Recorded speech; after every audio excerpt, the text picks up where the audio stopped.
Am I the a-hole for telling my daughter that she should leave her pet rat at her mother's home now my girlfriend has moved in? Original post. My male 45 girlfriend, female 45 of 2 years, and I have moved in together. Everything is great, and she gets along very well with my children. At least with my son. I share custody of my 2 children, male 16 and female 15, with my ex-wife, female 40. There is one problem. My girlfriend has phobia for mice, rats, squirrels. In other words, rodents. This is something we all know, and people laugh about it. But it is a serious issue for my girlfriend, who can't even see a picture without starting hyperventilating. My daughter got a rat as a present when she turned 15. She brought it home, and my girlfriend freaked out, and she apparently left the apartment without even noticing that she didn't have her shoes or coat on. I got upset with my daughter, because she knows my girlfriend's fear. I told her that she should leave her pet at her mother's house from now on when she comes here. My daughter got upset and started yelling that my girlfriend is being ridiculous, and me too. Her rat wasn't the problem, so it shouldn't have to be kept at her mom's, and that my girlfriend should move out since she's the one who has the problem with the rat, not the rat with her. I told her that we are family, and family makes compromises. Now she is saying if her rat isn't welcome, then neither is she, and she is planning to stay with her mom until her rat is allowed or my girlfriend moved out. My ex-wife called me to tell me that I'm an a-hole for choosing my girlfriend. I told her she was the a-hole for getting my daughter this present. Am I the a-hole? Now for the top advice before reading the update. Info. Was the gift giver aware of the phobia? Yes, my ex-wife knows that, of course. And I even said that it couldn't come to my place. That was at the birthday party. She knew this before the purchase? It sounds like you told X at a party about the phobia. X knowing beforehand and telling X after purchases are 2 different things. They knew before, way before. Not the a-hole, but in the eyes of your daughter, logical or not, you've chosen your girlfriend over her, not the rat. If I were in your shoes, I would suggest that your girlfriend seek therapy for her phobia and present this to your daughter. She can't bring the rat, but you and your girlfriend understand how important the animal is to her and are taking steps that foster a comfortable space for everyone. Doesn't matter if she ever gets over her fear enough to let a rat in her house. I think just knowing that you take your daughter's feelings seriously and there is effort being put in will go a long way. I think a great compromise would be to offer to buy her another rat to keep at X's house with her first. OP's daughter is only 15, so obviously this won't always come from a place of logic for her. That's our job as the adults. Rats are social animals and should be kept in pairs or groups regardless, and this could help OP's daughter accept that her rat still has a friend, still has interaction and care, even if she's not that friend in the moment, because she's with OP. Do right by the rat and get it a buddy, because they are extremely social animals and will get really depressed and sad if they are alone. I have 2 pet rats that spent all their time together, and they were so cute and lovable. If they have a companion, then they can be left alone without human interaction and be just fine. Social animals when isolated in captivity can start to self-mutilate and even go so far as to die of depression by hurting themselves/not eating. Get him a buddy, and he should be fine left with his buddy for a few days at a time. And of course, as others have said, to really drive home, hey, this is purely about the rat and not you. I love you to your daughter, and see about talking the girlfriend into therapy for her phobia. I'm afraid of birds, and I've been working on it. Slowly. Now for the edit/update. Yeah, well, like many here anticipated, this whole rat thing was planned on purpose. And I have to say it makes sense, since I never once had the impression that my daughter even liked rats. I was surprised at a birthday party. My girlfriend and I moved in together about 3 weeks ago, and the rat showed up about 10 days ago. I know this now, because I've tried to text my daughter about other suggestions like a second rat, a dog, etc. She has made up her mind. It is her or my girlfriend in the apartment. My son told me all of this. He said that my ex-wife and my daughter have been bashing my girlfriend and calling her a home wrecker. Anyway, my daughter can live with her mother for the time being because, legally speaking, children here can decide which parent they want to live with at her age.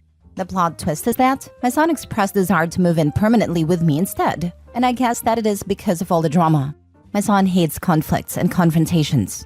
Of course, ex-wife is now bombarding my phone because she believes that I have put my son up to this because my son said that he will start packing a bigger bag today if I agreed to him moving in permanently.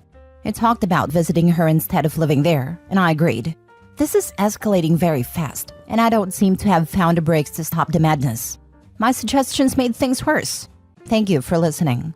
If any 40-plus divorced parents have any advice on how to resolve this issue, I'm all ears. If it is relevant in any way, I didn't leave my ex. She did. One day, she sat me down without forewarning and told me she wasn't happy anymore and wanted a divorce. Everything went fast afterwards, and we were divorced 6 months later. It was never an affair or anything, but I think she liked someone, but it didn't work. After a few months, she said she regretted it and wanted to reconcile, but I didn't feel right about it. One thing was her finality in her decision, but most importantly, I wasn't in love with her anymore. She suggested us dating again. We were supposed to keep that a secret in case the spark didn't reignite, and we would have built up hope in our kids for nothing, but she probably told them anyway. I started dating my now girlfriend around the same time, and I fell in love with her and ended things with my ex. The odd thing is that she cordially accepted my decision, but apparently she hasn't, and I'm reaping what we sowed now. God, it felt good to vent out here. Thanks again, and again, any 40-plus divorced parents who would want to talk, hit me up. Absolutely not interested in input from 20-year-olds with no experience of parenting. Last story. Am I the a-hole for breaking up my engagement with my fiancé because of her mind games?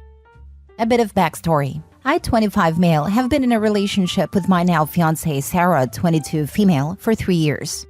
I work in the sales department and make good money. I support both of us and also pay for her education, but my job is very stressful. She is the daughter of my mother's childhood friend. They always wanted their kids to get married but never pushed us or said anything. But somehow we liked each other and fell in love. After dating for 2 years, I proposed her 1 year ago. We agreed to get married after her graduation. However, Sarah has a bad habit. She likes to play mind games with me and see my reaction. If she doesn't like the reaction, she gets angry or sad. She asks questions like, hey, what if I'm unable to have intimacy for the rest of my life and unable to have children? Will you still marry me? I try to answer emotionally or make her happy, but she always forces me to answer rationally and expects me to be honest. But if I give her a rational answer, she gets mad or sad, saying I only love her because of her body and I only want her for sex. I understand that marriage is not about sex only. Love, trust, patience, intimacy, everything is needed to make a marriage work. Otherwise, it can't last. She makes these fake scenarios, wants me to answer rationally, but gets angry when I do so.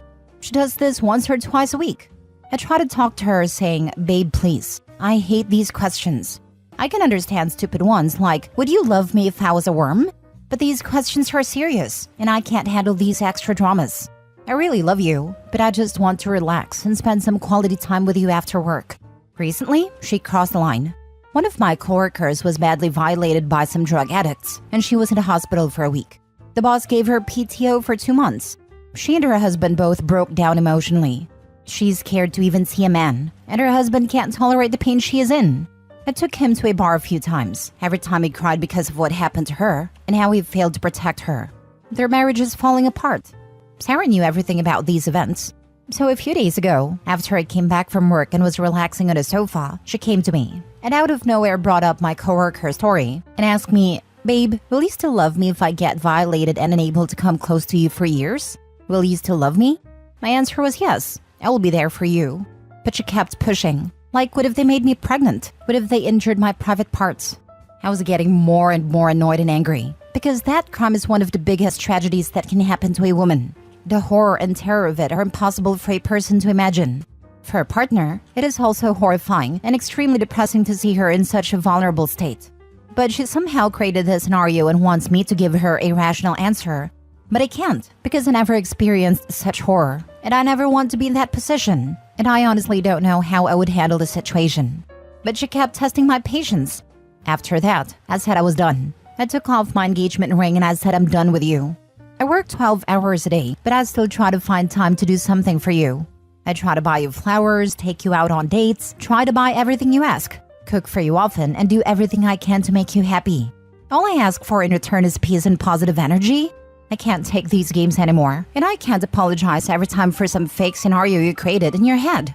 I can't handle that extra stress.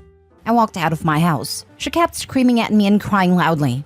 I'm currently staying at my mom's home. She kept calling me and texting me, but I didn't answer. I honestly can't handle her right now. I am tired, stressed, angry, and depressed all at once. Am I the a-hole for breaking up the engagement for this reason?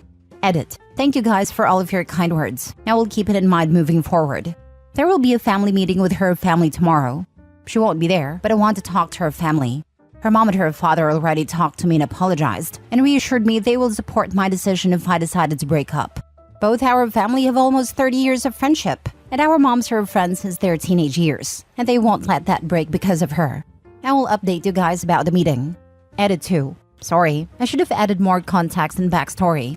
I wrote this while I was sad and depressed, so I missed a few things. We started our relationship when she was 18 and I was 21, but we knew each other since birth. We were good friends. We played together. I had a crush on her when she was 16, but since she was 3 years younger than me at that time, I didn't tell her. But at her 18th birthday, I confessed, and she said yes. We moved in together after her 20th birthday, and this drama started after that. Now for the top comments before reading the update. Not the a-hole. Getting blasted with endless what-if questions and scenarios is beyond exhausting. It creates an erosion of the trust that was, past tense, in a relationship. This is neurotic behavior on her part. You're not the a-hole for letting her know she's violated a boundary. It's up to you if you want to give her the opportunity to get into therapy and rebuild your relationship. If not, I don't blame you. I already suggested therapy, even couples therapy, but she rejected both. But I knew her since we were kids. As far as I know, she doesn't have any traumatic past either. Please, do not go looking for an excuse for her behavior. She doesn't need one. She has been this way for a long time, but nobody has called her out for it until now. In her mind, this is a normal behavior, and she doesn't need counseling. She's in shock that you reacted as you did. In your defense, these hypothetical what-if questions are impossible to answer as you truly don't know what you do or how you'd respond, unless the situation was actually happening to you. Wishing you all the best. Yes, you are right about that. But I should have added that I asked her mom about this too.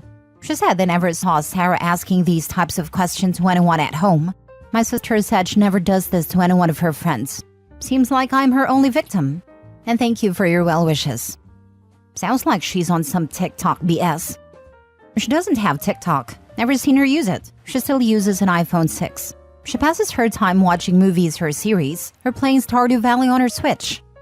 Not the a-hole. She was fishing for arguments and fights constantly just to get some sort of thrill, and to put you down and punish you for something super hypothetical.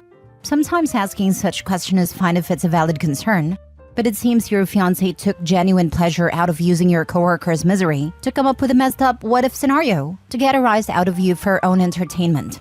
She behaves like a high school teenager that lives off drama and stuff. You clearly told her to stop this nonsense. But she walks all over you, and she has no respect for others than herself. She thinks a tragedy this bad is something to make a game out of. Please run, as far as you can. I tried as much as possible, but these mind games are making me crazy every day. I'm totally done with her BS. You tried to accommodate her by giving her the answer she wanted. Not good enough. You have her the answer she wanted to hear. Not good enough. You ask her to stop. She won't respect that. Please give me an honest answer. Do you think you can take this for 10 years?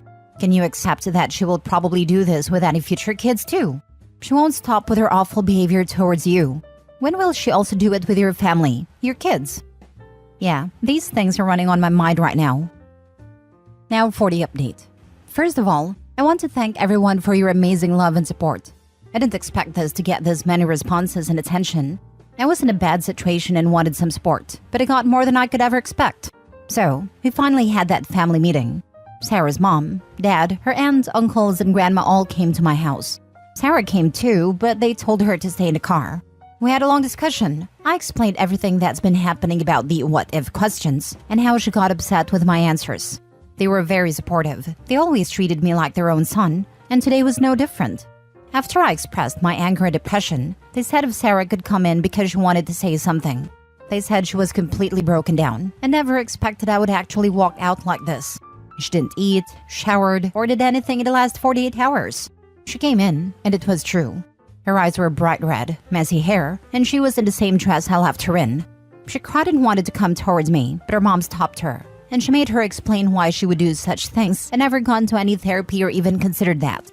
I won't bore you with every detail because she was crying and sobbing while speaking. But to summarize, a lot of you were right. She was way too young to get married, and she never really grew out of her childhood friendship. She used to do pranks, throw cold water at me, or say stupid things to embarrass me when we were kids. The reason for those what-if questions was to irritate me, but she never realized her questions turned from stupid stuff to horrifying questions. She never expected me to be this much traumatized by it, because to me, this was a real relationship turning into marriage. But in her mind, she was dating her childhood friend and started to live with him. Both of our parents apologized to me because they were so happy about our relationship that they forgot she might not be ready to be married at all. She's young, and this is her first relationship as well, just like me. After hearing all of this, my anger calmed down a bit, but the damage was already done. And by looking at Sarah, I can say she realized it too. I've never seen her this much broken down ever in my life, but I wasn't ready to go back, and her parents didn't beg or force me either. But she said she was ready to do anything I ask. She will do anything to get me back. This was a wake-up call for her, and she realized what she had done. So I said the marriage is off the table now. First, she needs to go to therapy, and after she's done, we will see if we can give this relationship another chance. She agreed to everything and said she will work hard to make this relationship work because she does not want to lose me. Now, a lot of you may get angry at this decision of mine, but I've given this a deep thought. Because she was always loyal to me. She loved me, cared for me, and did everything a wife does. But the problem was her mind games. But if what she says is true, and I believed it was true since the explanation makes sense, then I want to give this relation another chance too. I want this to work, but this time I will take it very slow. Both of us need to improve. We were going at 100 miles per hour. Now I will just take one step at a time and see if I can make this work. If not, I can always back out. Wish me luck, everyone, and thank you again for your support and love.